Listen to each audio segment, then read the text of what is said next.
Hello everyone, this is Ty Hungerford, and yes, I'm once again wearing a long sleeve shirt, and yes, once again we're on the blue couch, and yes, once again we have another amazing human being, Dr. Demartini. Dr. Demartini, welcome to the show. Thank you. So you have a clearing modality called the breakthrough experience, I believe. Would you be at liberty to elaborate on that a little bit for us? Well, the breakthrough experience is actually a seminar program that I've been teaching now for over 25 years. Okay. But inside that seminar is a modality or a method I call the Demartini method.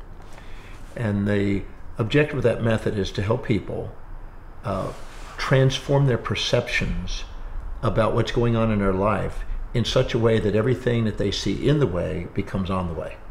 So they can see that things are instructive, not obstructive. So they can become masters of their destiny, not victims of their history. Because as we see through life, if we're seeing things in such a way that we feel that they're interfering with what's most meaningful to us, we feel, in a sense, distraught instead of inspired. So I basically ask people a series of questions that help them reframe what's happening in such a way where they look back and they say thank you. Because anything they can't say thank you for is baggage, and anything that they can say thank you for is fuel. I was told by a teacher many, many years ago, almost 40 years ago, that never go into tomorrow with today's baggage. Always clear today's baggage so you can appreciate today and tomorrow. Yes. So that leads me into the next question. So if someone's had a difficult childhood, a traumatic childhood, is there processes other than this that you could give us that would help clear that out of the way? Well, I just got to working with somebody just before I came here, where they believe they had a traumatic childhood. And I'm not going to go into the detail. They believed it seems like a key word there. Yeah, because when we asked and we did the Demartini method, and we actually went through there and identified everything that they thought had happened to them, that they thought was terrible or traumatic or tragic or this and that.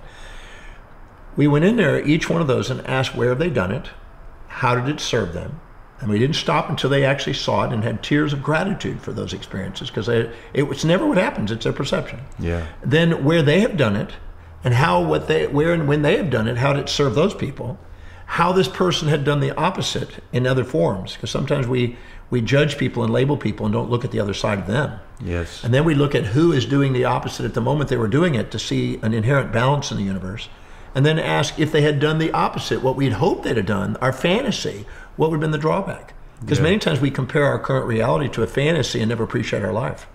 So the series of questions, there's 48 questions in all that we ask. And so when somebody has this so-called traumatic experience in their life and they want to run the story and dwell on it at their therapist or whatever, I find it's unwise to do so. It's wiser to go in there, stop, look at what it is, find out where you've done it, find out how it serves you, go in there and find out where they've done the opposite, find out where was somebody doing the opposite at the same time, and ask a series of questions. When you're done, there's nothing there except thank you. Yeah. And anytime you carry around something that's emotionally charged, that hasn't been turned into equanimity in your mind, you're going around storing emotional baggage, which keeps creating brain noise in the mind and keeps you from being present and inspired and uncertain about your life.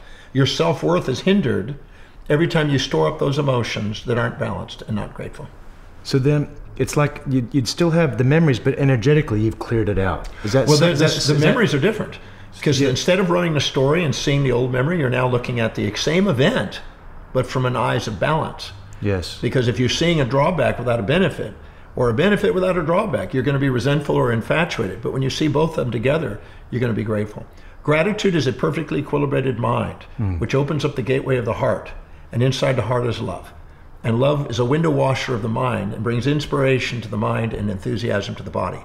And gratitude, love, inspiration, enthusiasm is powerful in healing the body. So a lot of us out there think there's some secret to extreme wealth and success. Is there any basic little steps or any like a little nutshell philosophy that you can give us, Doctor, on how we can achieve that? You will automatically have genuine wealth and fortune in the area that's highest on your values. That's where we store our inherent, you might say, hidden wisdom of wealth. But if we want financial wealth, we have to value financial wealth, because money circulates through the economy from those who value it least to those who value it most. Yes. So if somebody comes in and they buy something, or they sell something, pardon me, and they receive money, and that money will now go into whatever they value. So if they value clothes, it will be converted into clothes and be consumed in the form of clothes. The money will go into the person selling the clothes. Now they will receive the money, and if they have a highest value on spiritual, then they'll take their money and put it in spiritual quest. And if that's the case, then the spiritual seller will automatically take the money. And if they have a high value on making sure that they have a social network of people, then they'll put it into social network. But the money will eventually circulate through the economy until it gets to somebody who values wealth. And the person will have wealth in the form of finances. That person will then save it and invest it and make money work for them. The majority of people, if they have a devaluation of money and a valuation on everything else, they will automatically spend their money on consumables that will depreciate typically, and they will not have money working for them. They'll be a slave to money, not its master.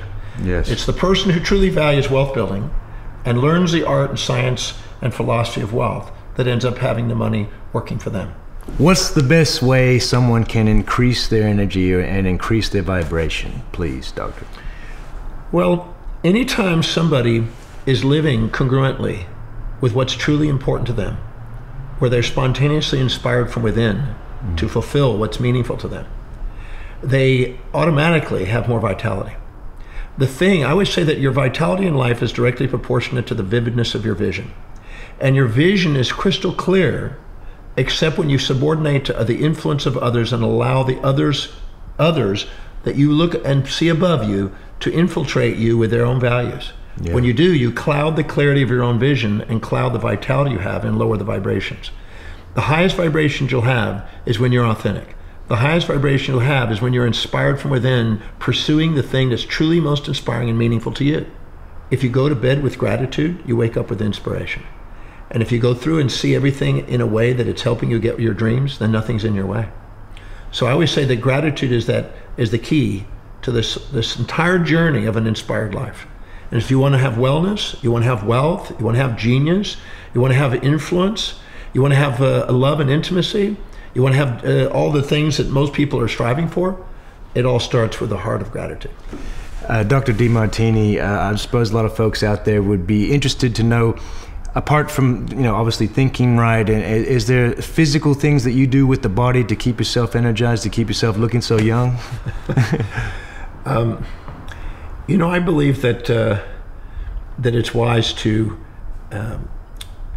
drink a lot of water. Yes. Because I'm a believer that it's a universal solvent. I don't drink tea, I don't drink coffee, I don't drink any alcohol. I drink some vegetable juices, tiny bit of fruit juices, but I drink a lot of water. Yeah. As I believe that we're here to be hydrated.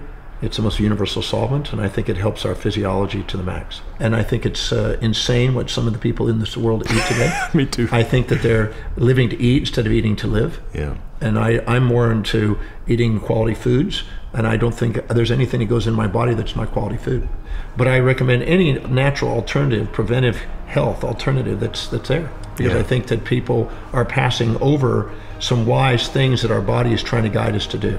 Yes. I also believe that it's wise to have something that's a purpose that's inspiring to you, because if you have a will to live, you live longer. They've just recently discovered it. Everything kicking in. If you're living by your highest values and you're living purposefully and you're inspired by your life, you're going to live longer. Thank you so much for your time, Dr. Demartini. I think I'll have to watch it back 10 times to get all the information, but it's been beautiful to share with you. Dr. Demartini has just explained and just educated us with so much knowledge, but I think it really comes down to that perception. If you can just change our perception, our reality changes and our quality of life and everything else will change too. Thank you so much for tuning in. I love you, and we'll see you next time. Bye-bye.